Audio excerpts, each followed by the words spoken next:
Là, il y a une crèche qui vient de s'ouvrir, qui vient d'être inaugurée.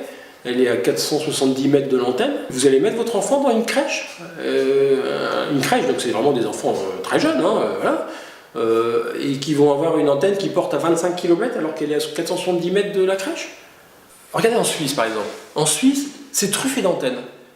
Pourquoi? Parce qu'eux, ils ont préféré dire on va mettre beaucoup d'antennes moins puissantes. Nous, on est capable de mettre des antennes, celles qu'on voulait mettre ici, font 40 watts. En Suisse, les antennes dépassent au maximum 4 watts, voire 8 watts. Moins on est puissant, moins on est agressif en termes d'exposition aux champs électromagnétiques. La norme en France actuelle date d'un décret de 2002 qui permet, pour la fréquence de 1800 MHz, donc c'est un téléphone 4G, on tolère jusqu'à 41 volts par mètre. D'accord?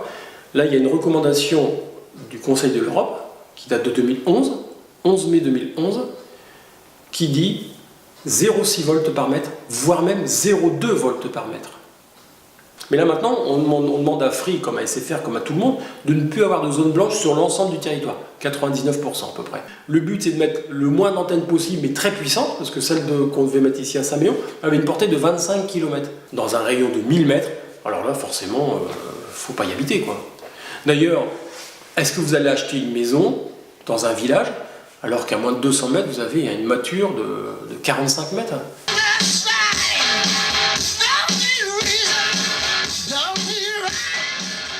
Ce qu'il faut, c'est une pétition. Il faut des adhérents, il faut du lourd, il faut construire les fondations. Donc, il faut qu'on mette en place ça. Donc, c'est pour ça qu'on a mis en place le kit du démarcheur. Donc, c'est un classeur avec plein de visuels. Donc, d'abord, il fallait savoir de quoi on parlait. Donc, il a fallu prendre le dossier qui était à la mairie. Donc, on l'a épluché, donc les 41 pages. On a fait des photocopies, des machins, des trucs et des machins. Pour que les gens soient au même niveau d'information que tout le monde. On a formé un commando de 10 personnes.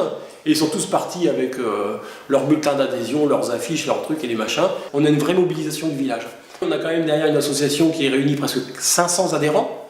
On a une pétition qui a quasiment été signée par tout le village. Alors après, on s'est amusé à faire, donc ça c'est le secrétaire qui a fait ça et c'est génial, il s'est amusé à faire une comparaison de l'antenne par rapport à notre église et par rapport à la Statue de la Liberté.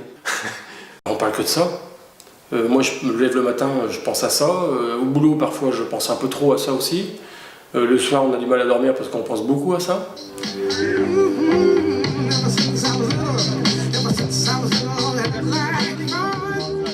La requête de TDF est déboutée. L'argument qui a été retenu par le magistrat, c'est qu'il a considéré que l'antenne portait atteinte au paysage. Et ça, c'est une vraie première. Parce que ça peut faire jurisprudence.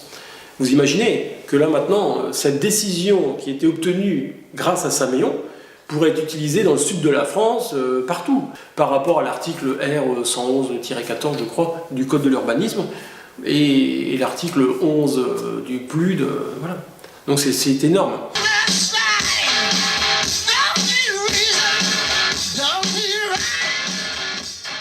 Ça vous sert à quoi la 5G? Ça vous sert à télécharger les fichiers en étant au fin fond de la France. Est-ce que quand vous êtes en train de vous promener dans la forêt, dans la très belle forêt qu'on n'a pas loin d'ici, vous avez besoin de regarder votre portable ou de regarder la télévision? Non, regardez les oiseaux, regardez les champignons, regardez les animaux. Il y a tellement de belles choses à voir, quoi.